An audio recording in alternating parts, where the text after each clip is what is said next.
5 years ago, I experienced a bit of what it must have been like to be Alice in Wonderland. Penn State asked me, a communications teacher, to teach a communications class for engineering students.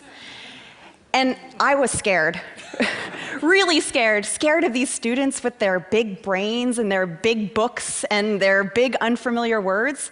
But as these conversations unfolded, I experienced what Alice must have when she went down that rabbit hole and saw that door to a whole new world.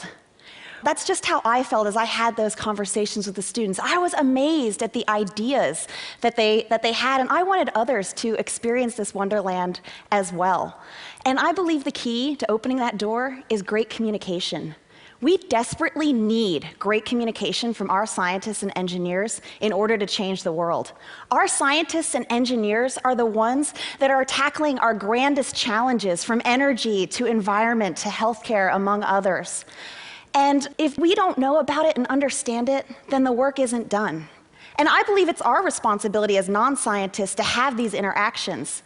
But these great conversations can't occur if our scientists and engineers don't invite us in to see their wonderland. So scientists and engineers, please talk nerdy to us.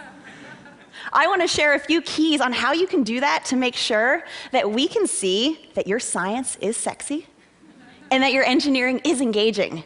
First question to answer for us: so what?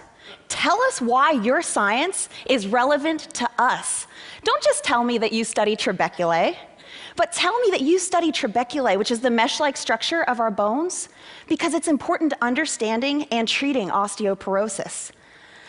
And when you're describing your science, beware of jargon. Jargon is a barrier to our understanding of your ideas. Sure, you can say spatial and temporal, but why not just say space and time, which is so much more accessible to us?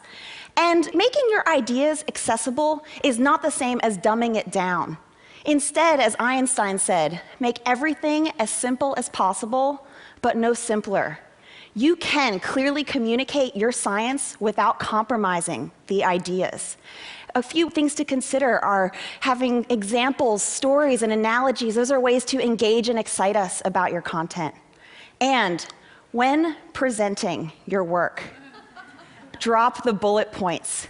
Have you ever wondered why they're called bullet points? What do bullets do? Bullets kill, and they will kill your presentation.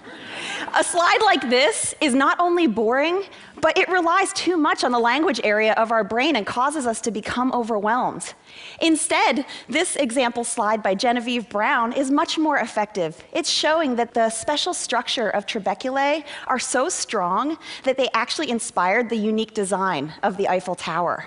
And the trick here is to use a single readable sentence that the audience can key into if they get a bit lost, and then provide visuals which appeal to our other senses and create a deeper sense of understanding of what's being described. So I think these are just a few keys that can help the rest of us to open that door and see the wonderland that is science and engineering. And because the engineers that I've worked with have taught me to become really in touch with my inner nerd, I want to summarize with an equation. Take your science, subtract your bullet points and your jargon, divide by relevance, meaning share what's relevant to the audience, and multiply it by the passion that you have for this incredible work that you're doing. And that is going to equal incredible interactions that are full of understanding. And so scientists and engineers, when you've solved this equation, by all means, talk nerdy to me. Thank you.